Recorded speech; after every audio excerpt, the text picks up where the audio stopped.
তোমরা আতঙ্কিত হবে, ভীত হবে, ভীতরে তোমাদেরকে নিজের আগে জানিয়েছিলাম, আগে বলে নেন যে স্কুলটা ভেঙে দিতে হবে। এখন যদি এই স্কুলে ভেঙে ফেলে তাহলে তোমরা কোথায় যাবে? তো আমরা তোমাদের ছাড়াই দাবি দেওয়া করছিলাম যে স্কুল না ভাঙা হোক।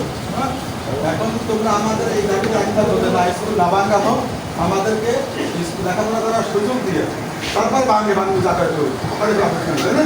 এইটাই তো মতামত আমাদের। কিন্তু যদি এর আগে ভেঙে ফেলে তাহলে আমরা কই যাবো? তোমরা কোথায় কিছু পড়াশোনা করো? হ্যাঁ, এই জন্য তোমাদের দাবি থাকবে যে না, আমাদের লেখাপড়ার সুযোগ দিয়ে একটা সুব্যবস্থা করে তারপরে স্কুল ভাঙা হবে। আর এখন এই স্কুলটা এখনও ভালো আছে, এটা এখন ভাঙা, তারপরে কি স্কুল করার অন্য জায়গা আছে সেখানে স্কুল করবে, এই কিন্তু কথা বলবো, তাই না? তাহলে তোমাদেরকে যা সাংবাদিক বন্ধুরা জিজ্ঞেস করে তাই বলো। আমাদের স্কুলে যেন স্কুলটা ভাঙা না হয়, কারণ আমরা দূরে কোথাও যেতে পারবো না। আমাদের মা বাবা দূরে কোনো স্কুলে ভর্তি করবে না, কারণ আমাদের এখানে কাছের স্কুল। আমাদের সামনে পরীক্ষা 28 তারিখ, এর জন্য যেন আমাদের স্কুলটা ভাঙা না হয়।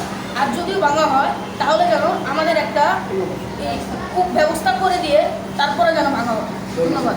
এখন স্কুল ভাঙা যাবে না, কারণ আমরা লেখাপড়া করছি, আমাদের বিদ্যালয় ভাঙলে আমাদের পড়ালেখা অসুবিধা হতে পারে, তাই আমরা দূরে কোথাও যেতে পারবো না বিদ্যালয়ে, কারণ আমাদের মা বাবা আমাদের দূরে কোথাও যেতে দেবে না। তাই আমরা চাচ্ছি আমাদের এই বিদ্যালয় না ভেঙে আমরা এখানে পড়াশোনা পিছিয়ে যাব।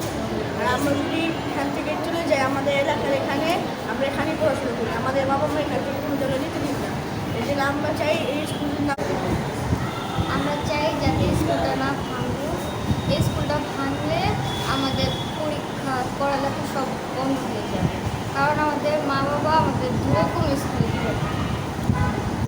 আমাদের পরীক্ষাতে এভাবে ব্যাঘাত ঘটে। সামনে 28 তারিখে আমাদের পরীক্ষা, আর আমাদের যাতে এখানে স্থায়ীভাবে থাকতে পারি।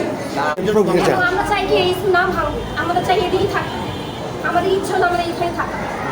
রমনা রেলওয়ে উচ্চ বিদ্যালয় থেকে আমি দশম শ্রেণীর একজন ছাত্র। সামনে আমরা এসএসসি দিব। তো আমাদের স্কুল ভাঙার সিদ্ধান্ত নিয়েছে।